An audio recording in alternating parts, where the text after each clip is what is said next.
Assalamualaikum warahmatullahi wabarakatuh. Waalaikumsalam Bertemu warahmatullahi dengan wabarakatuh. saya Indah Rizmita dari TKSD Negeri 1 Alta Pangkal, CGP Angkatan 8 Kabupaten Karimun.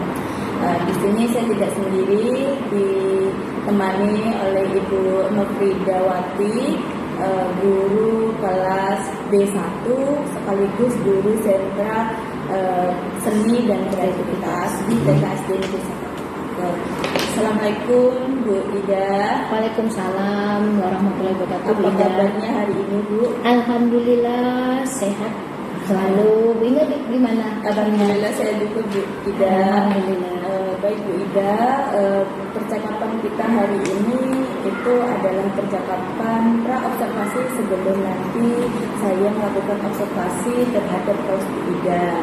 Kira-kira kalau boleh tahu, Ibu Ida akan melakukan observasi, akan mengajar ketika saya observasi di kelas B berapa ya Bu ya? Saya ngajarnya di B1 di sentra seni kreativitas. Untuk kiranya hari apa bisa saya observasi kelas Ibu ya? Kira-kira hari Rabu itu pas pula tuh kelas yang masuk B3 dari sentra cakapan hidup. Kelas B3 ya Bu? Iya. Itu hari Rabu ya Bu ya? Iya, hari Rabu. Rabu tanggal 27. Iya. 27 Baik, tidak. Sebelum saya melakukan observasi Bu, saya akan melakukan menanyakan beberapa pertanyaan berkaitan dengan kesiapan Bu Nofrida sebelum observasi. Dan nanti ketika observasi Ibu tidak grogi dan lebih siap ketika observasi ya Bu ya. Mungkin pertanyaan pertama Bu, apa tujuan pembelajaran yang Ibu ingin capai ketika nanti dilakukan observasi? Yang pertama tuh tujuan yang akan dicapai untuk anak-anak ya, itu saya akan melakukan melihat perkembangan anak itu di bidang menuangkan kemampuannya, menuangkan imajinasi dalam bentuk karya. Dia ada 3 tuh pengembangannya yang saya akan melihat kemampuan anak ya. Yang itu yang pertama. Yang kedua yaitu anak mampu mengelompokkan benda-benda sesuai dengan jenisnya. Di sini anak diminta benda-benda itu berbentuk batu-batuan dari bahan. Jadi ada banyak jenis, warnanya dan bentuknya. Di situ anak akan mengelompokkan sesuai yang kita minta ya untuk anak-anak. Ya, arahan dari ibu guru ya. Yang ketiga, saya mau melihat pemantauan tentang anak itu bagaimana sikap sabarnya dalam menyelesaikan suatu kegiatan. Jadi kalau bisa saya sampaikan, berarti tujuan pembelajaran yang Bu Ida ingin capai adalah anak mampu menuangkan imajinasinya dalam berbagai karya. Kemudian anak juga mampu mengelompokkan benda-benda dalam sesuai dengan jenisnya gitu ya Bu.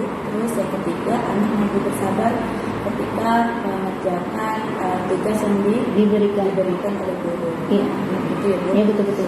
Bukan itu aja pun kita lihat juga dalam sabar dalam bergiliran, dalam suatu kegiatan. Pokoknya selama pembelajaran lihat dari sikapnya ya. Jadi kalau boleh tahu Bu, area pengembangan yang hendak Ibu capai itu kira-kira apa saja? Area pengembangan yang hendak dicapai yaitu tentang pengetahuan, keterampilan dan sikap.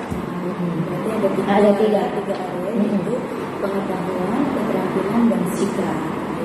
Selanjutnya Bu Ida, strategi apa ya yang bisa dipersiapkan berkaitan dengan media? Kira-kira media apa yang nanti Bu Ida persiapkan untuk pembelajaran yang akan Ibu Ida lakukan? Media. Kalau media yang saya siapkan. Terus yang pertama kan itu tergantung pada kegiatan nanti. Itu akan nanti kan kegiatannya tuh anak diminta untuk menuangkan imajinasinya dalam bentuk gambar. Ya, anak diminta menggambar rumah sesuai dengan topik ya, gambar rumah dan lingkungan di sekitar rumah.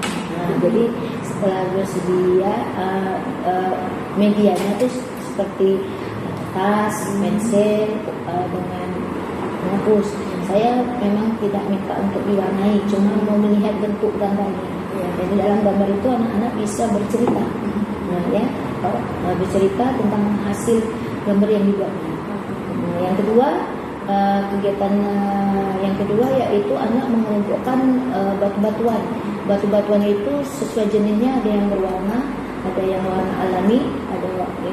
Jadi anak-anak itu diminta mengelompokkan. Jadi dia mengenal batu-batu sesuai jenisnya dan di situ rasa memupuk sikap sabar. Medianya yaitu mungkin kertas dan juga bahan alam. Kira-kira jika boleh saya tahu strategi apa yang Ibu akan persiapkan untuk pembelajaran yang akan Ibu lakukan? Strategi yang akan saya lakukan nanti dalam kegiatan itu yaitu pertama strategi bernyanyi, ya kan? Dengan bernyanyi kita menimbulkan semangat anak untuk mengerjakan tugas yang diberikan. Yang kedua strategi tanya jawab. Tanya jawab itu menggali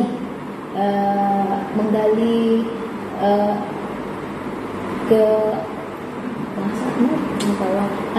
menggali pengetahuan anak ya tentang di lingkungannya itu seperti apa ya kan. Yang kedua strategi bekerja. Baik Bu Ida, setelah kita bercakap-cakap tadi berkaitan tentang persiapan praobservasi yang Ibu akan lakukan nanti, cukup di sini saja percakapan kita. Nanti pada hari Rabu tanggal 27 saya akan melaksanakan observasi di kelas Bu Ida. Nanti saya akan melihat bagaimana jalannya pembelajaran yang Ibu Ida lakukan. Sudah sesuai dengan rencana pembelajaran dibuat. Kemudian nanti setelah observasi saya lakukan, kita akan melakukan percakapan pasca observasi berkaitan dengan evaluasi dan juga umpan balik yang nantinya akan menjadi ini ya Bu, dasar untuk mengembangkan diri yang akan kita selanjutnya. Iya. Baik Bu Ida, terima kasih banyak atas waktu dan kesempatan yang Bu Ida berikan untuk saya dapat bercakap-cakap dengan Bu Ida. Terima kasih Bu Ida. Terima kasih Bu Indah. Assalamualaikum. Sukses selalu ya Bu Indah.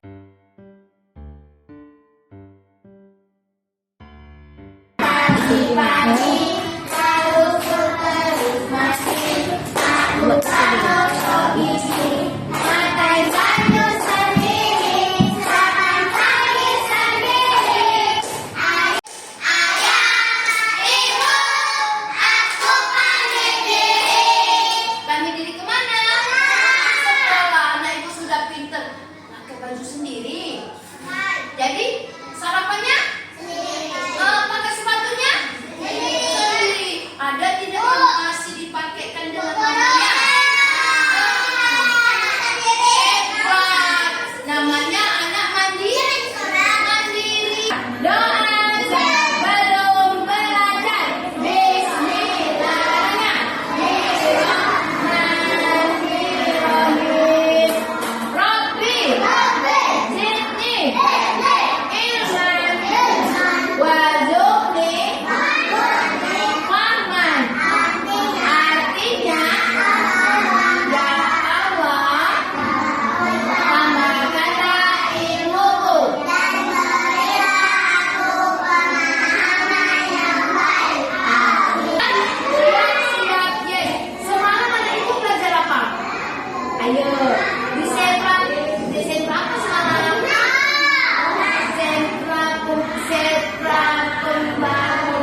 Ambil warnanya masing-masing. Yuk. Ya, nanti disatukan warna yang warna-warni itu satu tempat. Yang ini warna hitam, yang ini warna putih. Ayo dikelompokkan.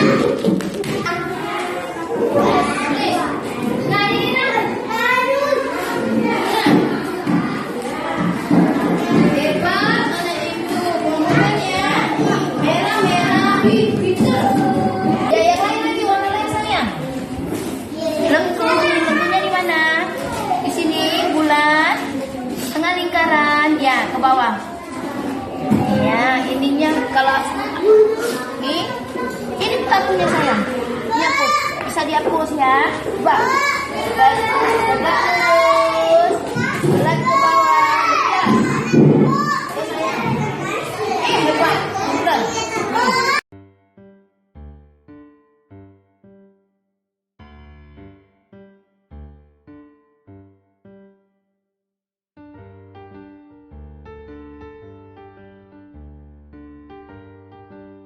Assalamualaikum warahmatullahi wabarakatuh. Waalaikumsalam warahmatullahi wabarakatuh. Bertemu dengan saya Indah Rismita, CGP Angkatan 8 dari PKS Negeri Kota Pangkep.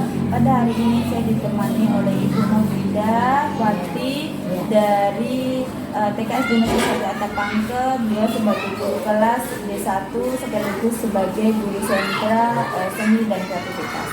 Baik Bu Ida, apa kabarnya Bu Ida hari ini? Alhamdulillah sehat ya. Alhamdulillah sehat Bu hari ini. Baik Bu Ida, pada hari ini kita akan melaksanakan percakapan pasca observasi setelah Bu Ida kemarin pada tanggal 27 September 2023 telah melaksanakan observasi. Baik, saya akan mengajukan beberapa pertanyaan terkait dengan refleksi dan juga umpan balik berkaitan dengan observasi yang telah Ibu Ida lakukan. Baik, Bu Ida, dari sekian rentetan kegiatan observasi setelah melakukannya, bagaimana perasaan Bu Ida ketika diobservasi dan setelah diobservasi? Alhamdulillah selama diobservasi di situ saya dapat melihat kekurangan dan kelebihan saya. Jadi mungkin yang kedepannya akan lebih baik gitu Bu Indah. Saya pun berterima kasih juga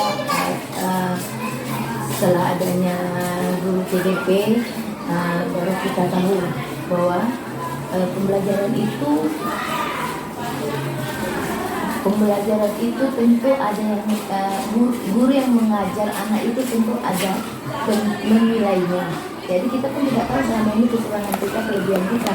Jadi kalau kita observasi baru kita tahu kekurangan kita, kelebihannya di mana. Baik, kemudian bagaimana tanggapan Bu Ida dengan adanya kegiatan observasi ini? Apakah semenakutkan seperti supervisi akademik yang dilakukan kepala sekolah sebelumnya atau sepertinya tidak menakutkan, malahan kita disyukurkan setelah diobservasi seorang guru itu tahu bagaimana dia mengajar di dalam kelas, ya kan? Kekurangannya di mana, kelebihannya di mana. Jadi dengan demikian kita bisa menilai diri kita ini ke depannya bagaimana akan kita lakukan.